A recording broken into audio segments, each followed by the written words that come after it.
श्री गणेशाय नमः।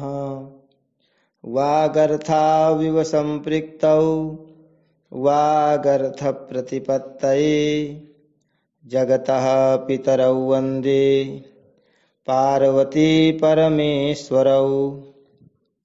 श्रीमद्भागवत महापुराण दशम स्कंध 66वां अध्याय पौंड्रक और काशीराज का उद्धार। ओम नमो भगवते वासुदेवाय। श्रीशुक उवाच। नंदव्रजं गते रामे करुषाधिपतिर्नृप वासुदेवोऽहमित्यज्ञो दूतं कृष्णाय प्राहिणोत्। त्वं वासुदेवो भगवानवतीर्णो जगत्पतिः इति प्रस्तोभितो बालैर्मेन आत्मानमच्युतम्। श्री सुखदेव जी कहते हैं, परीक्षित, जब भगवान बलराम जी नंद बाबा के ब्रज में गए हुए थे, तब पीछे से करूस देश के अज्ञानी राजा पौंड्रक ने भगवान श्री कृष्ण के पास एक दूत भेजकर यह कहलाया कि भगवान वासुदेव मैं हूँ। मूर्ख लोग उसे बहकाया करते थे कि आप ही भगवान वासुदेव हैं और जगत की रक्षा के लिए पृथ्वी पर अवतीर्ण हुए हैं।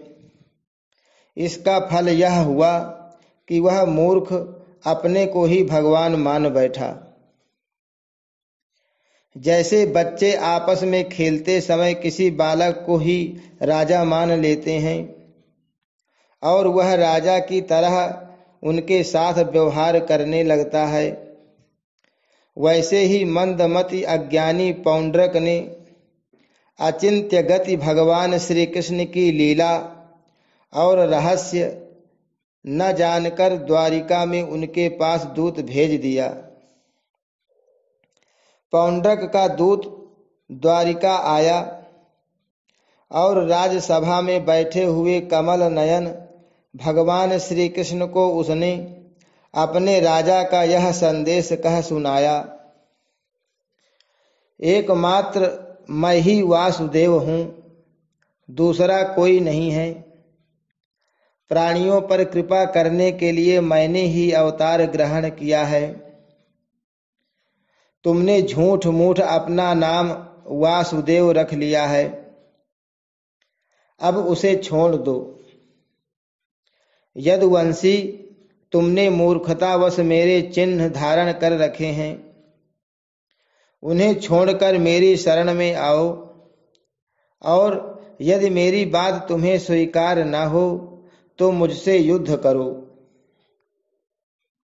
श्री सुखदेव जी कहते हैं, परीक्षित, मंदमति पौंड्रक की यह बहक सुनकर उग्रसेन आदि सभासद जोर जोर से हंसने लगे।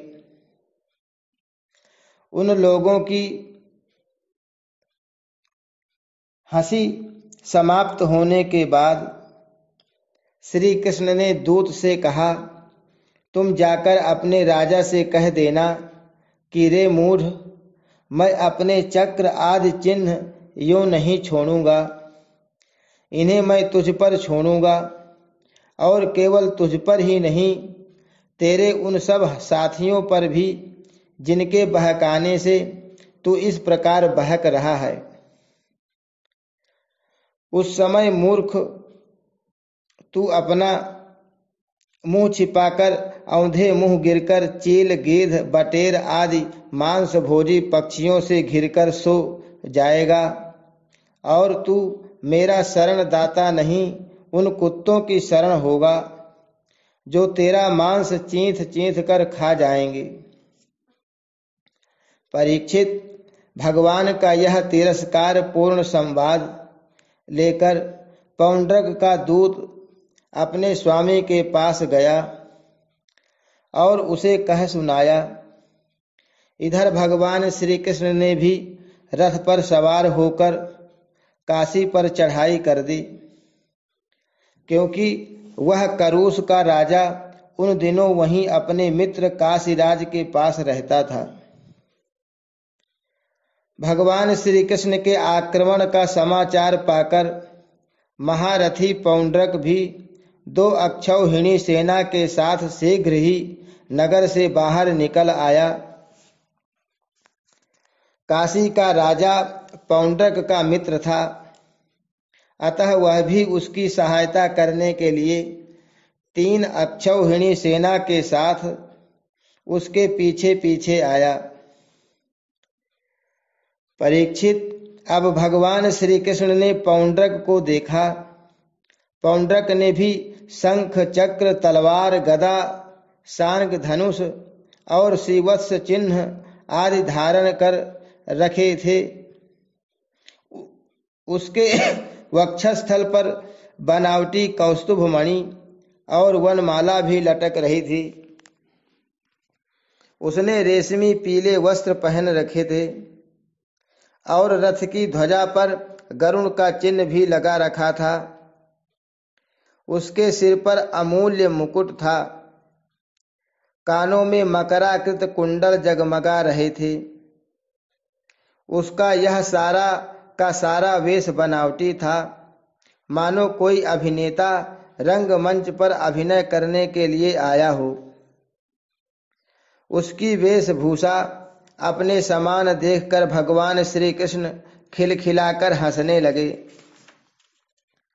अब शत्रुओं ने भगवान श्री कृष्ण पर त्रिशूल, गदा, मुदगर, शक्ति, रिष्टि, प्रास, तोमर, तलवार, पट्टिस और बाण आदि अस्त्र शस्त्रों से प्रहार किया।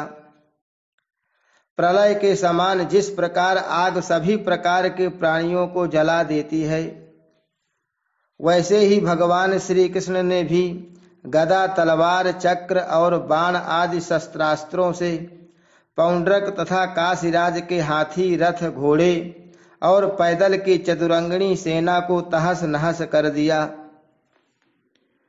वह रणभूमि भगवान के चक्र से खंड खंड हुए। रथ, घोड़े, हाथी, मनुष्य, गधे और ऊंटों से पट गई। उस समय ऐसा मालूम हो रहा था मानो वह भूतनाथ शंकर की भयंकर क्रीड़ा स्थली हो। उसे देख देख कर शूरवीरों का उत्साह और भी बढ़ रहा था। अब भगवान श्री कृष्ण ने पौंड्रक से कहा, रे पौंड्रक, तूने दूत के द्वारा कहलाया था कि मेरे चिन्ह, अस्त्र, शस्त्रादि छोड़ दो, सो अब मैं उन्हें तुझ पर छोड़ रहा हूं। तूने झूठ मूठ मेरा नाम रख लिया है। अतः मूर्ख, अब मैं तुझसे उन नामों को भी छुड़ाकर रहूंगा। रही तेरे शरण में आने की बात, सो यदि मैं तुझसे युद्ध न कर सकूंगा तो तेरी शरण ग्रहण करूंगा। भगवान श्री कृष्ण ने इस प्रकार पौंड्रक का तिरस्कार करके अपने तीखे बाणों से उसके रथ को तोड़ फोड़ डाला और चक्र से उसका सिर वैसे ही उतार लिया जैसे इंद्र ने अपने वज्र से पहाड़ की चोटियों को उड़ा दिया था। इसी प्रकार भगवान ने अपने बाणों से काशी नरेश का सिर भी धड़ से ऊपर उड़ाकर काशीपुरी में गिरा दिया, जैसे वायु कमल का पुष्प गिरा देती है।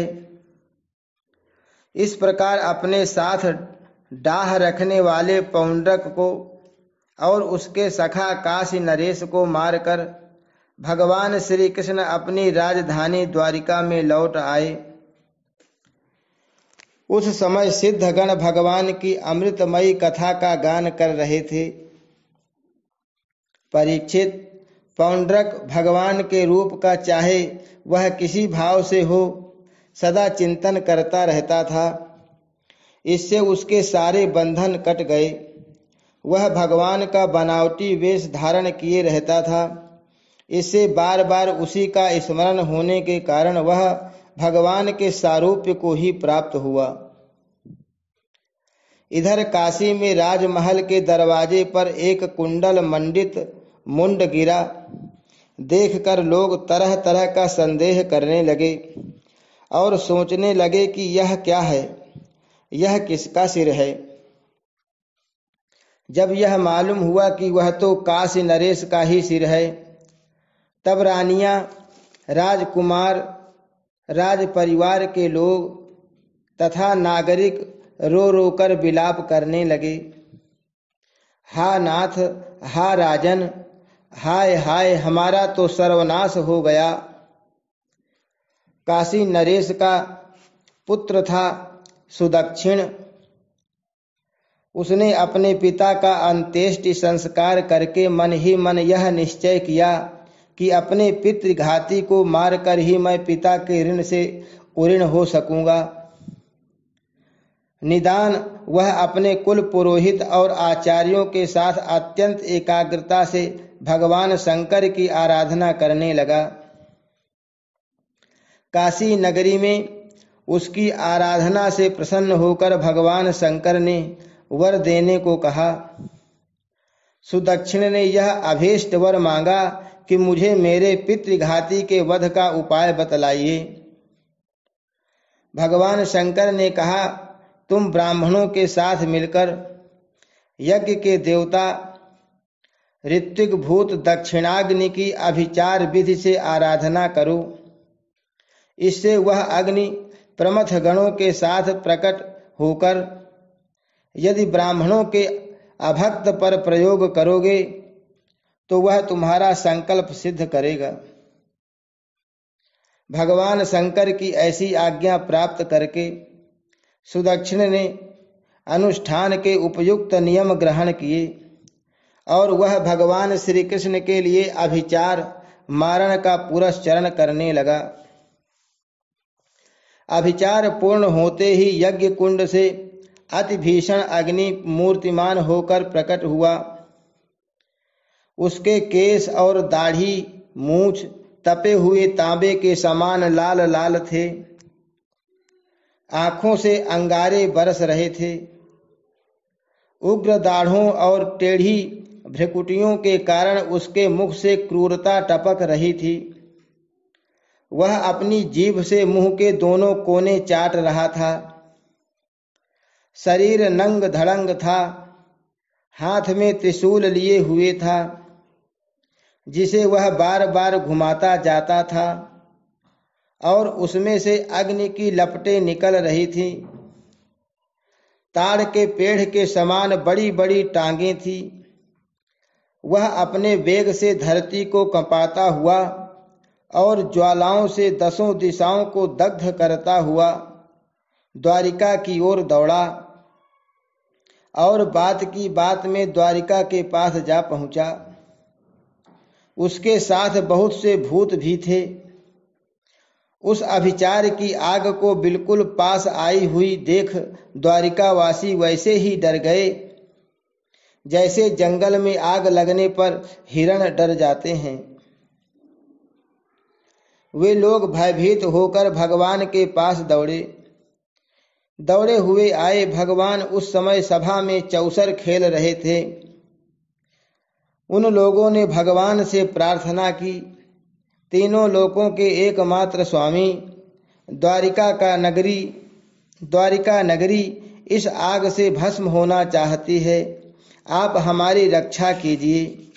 आपके सिवा इसकी रक्षा और कोई नहीं कर सकता।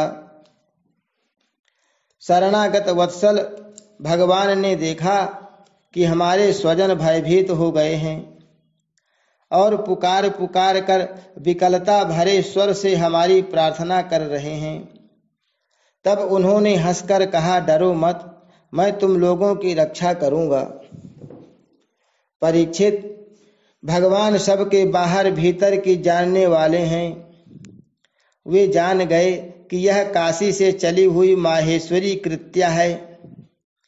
उन्होंने उसके प्रतिकार के लिए अपने पास ही विराजमान चक्र सुदर्शन को आज्ञा दी। भगवान मुकुंद का प्यारा अस्त्र सुदर्शन चक्र कोटि कोटि सूर्यों के समान तेजस्वी और प्रलयकालीन अग्नि के समान जाज्वल्यमान है। उसके तेज से आकाश, दिशाएं और अंतरिक्ष चमक उठे और अब उसने उस अभिचार अग्नि को कुचल डाला। भगवान श्री कृष्ण के अस्त्र सुदर्शन चक्र की शक्ति से कृत्यारूप आग का मुंह टूट फूट गया, उसका तेज नष्ट हो गया, शक्ति कुंठित हो गई और वह वहां से लौटकर काशी आ गई तथा उसने ऋत्विज आचार्यों के साथ सुदक्षिण को जलाकर भस्म कर दिया। इस प्रकार उसका अभिचार उसी के विनाश का कारण हुआ। कृत्या के पीछे पीछे सुदर्शन चक्र भी काशी पहुंचा। काशी बड़ी विशाल नगरी थी।